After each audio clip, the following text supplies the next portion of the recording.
Many problems that human beings are suffering is simply because we have lost that awareness as to how to be in sync with the many forces. If you become in rhythm with life, you will also wake up somewhere after 3 a.m. At that time, if you sit up and do whatever process you have been initiated for, it will bear maximum fruit.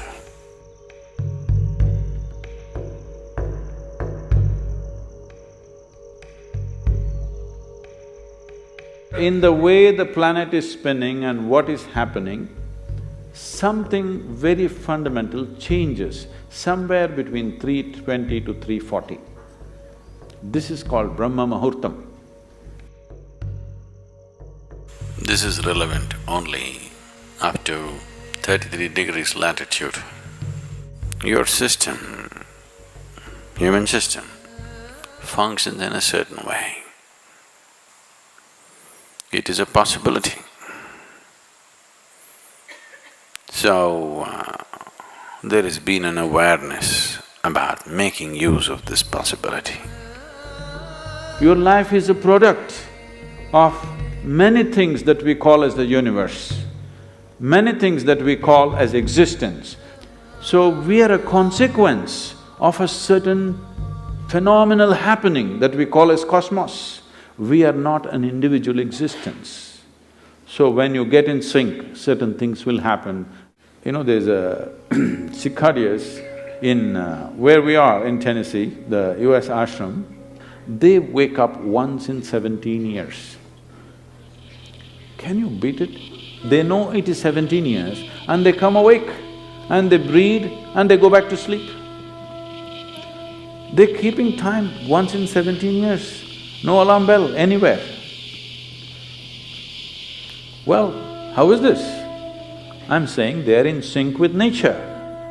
We have lost sync within nature and we think that is our nature. No.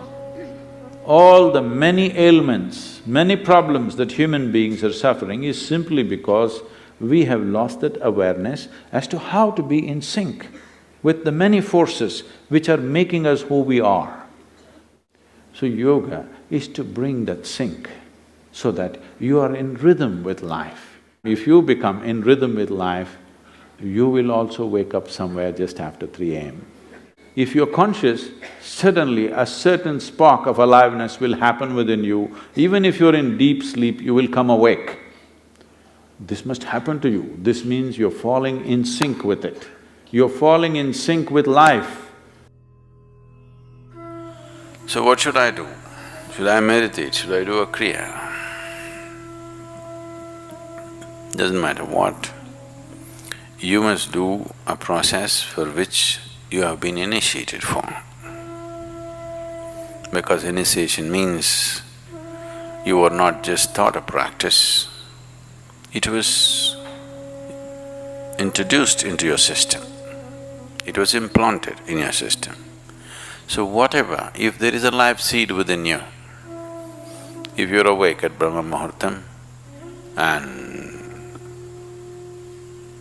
sit for whatever that practice is, it bears maximum fruit because of the way the planet is behaving in relation to your system. If you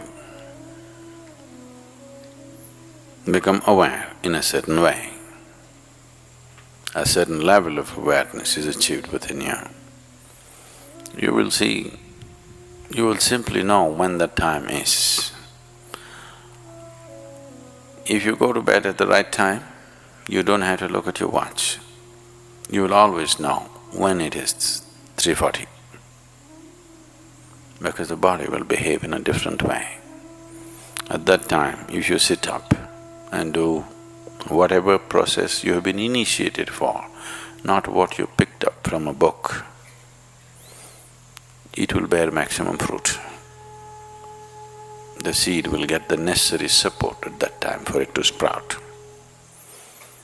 or spurt up more rapidly than at other times. This is only for the initiated.